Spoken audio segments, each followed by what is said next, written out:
Hello বন্ধুরা, শুভরাত্রি সবাইকে। সবাই অনেক অনেক ভালো থেকো। তো দেখো, আমি নতুন একটা রেসিপি নিয়ে চলে এসেছি। তোমরা তো এখানে দেখতেই পাচ্ছ, এখানে কাটা হয়ে আছে। তো দেখো, এটা হলো মাংস। আর খুব সুন্দর একটা টমেটো আমি বার করে নিয়েছি। দেখো, সব মশলা আমার রেডি হয়ে গেছে। এখানে আমি পেঁয়াজ দিয়ে দিচ্ছি। আর দেখো, এখানে মশলাটা ভালোভাবে কষছি। তো তোমরা বলতেই পারো আমাদের কড়াইটা কীরকম। তো কড়াইটা যত সাফা করলো মানে সাফা হয়নি, তো সেই জন্য এরকম কালো ভিতরটা। তো দেখো, আমাদের মশলাটা খুব সুন্দরভাবে কষা হয়ে গেছে। আর আমার ফোনটা ধরেছে, দেখো আমার জামাইবাবু ফোন ধরেছে। তো দেখো, খুব সুন্দরভাবে আমি মশলাটা কষা হয়ে গেছে। আর একটা জিনিস আমি খুঁজে পাচ্ছিলাম না, তো সেই জন্য আমি এদিক ওদিক দেখতেছিলাম। তো ওখানে আমি দেখো পেয়ে গেছি। ওহো, এটা তো লঙ্কার গুঁড়ো। লঙ্কার গুঁড়োটা দেওয়াই হয়নি, সেই জন্য আমি খুঁজতেছিলাম লঙ্কার গুঁড়ো। তো এখানে দেখো লঙ্কার গুঁড়ো দিয়ে দিচ্ছি। আর খুব সুন্দরভাবে ভেজে নিয়েছি। একটুখানি জল দিয়ে দিলাম দেখো।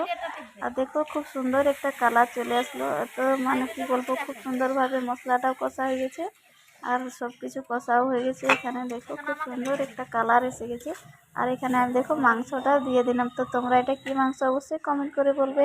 না পারলে আমি লাস্টের দিকে তোমাদেরকে বলে দেবো কি মাংস এটা।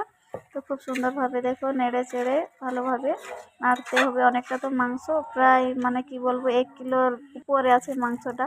তো এখানে দেখো পরিমাণ মতো নুন দিয়ে দিয়েছি। তোমরা যেরকম নুন খাবে সেরকম দেবে, আমি যেরকম খাই সেরকম নুন দিয়ে দিয়েছি। আর এদিকে খুব সুন্দরভাবে নাড়ছি। দেখো, নাড়ার পরে ঢাকা দিয়ে দেবো একটু। তো দেখো, আমি উনুনে আজকে রান্না করছি। আমি দেখো, তো খুব সুন্দরভাবে দেখো ঢাকা দিয়েছিলাম। ঢাকা দেওয়ার পরে উঠিয়েছি। উঠাবার পরে দেখো, খুব সুন্দর একটা কালার হয়ে গেছে মাংসটা। আর খুব সুন্দর মানে কি বলবো গন্ধ আসছে। তো দেখো, আমি একটুকু প্লেটে নিয়ে বসে গেছি খেতে। দেখো খাচ্ছি। তো খুব সুন্দর হয়েছে বন্ধুরা। এটা হলো হাঁসের মাংস। তো তোমরা অবশ্যই ভালো লাগলে লাইক কমেন্ট করবে। বাই।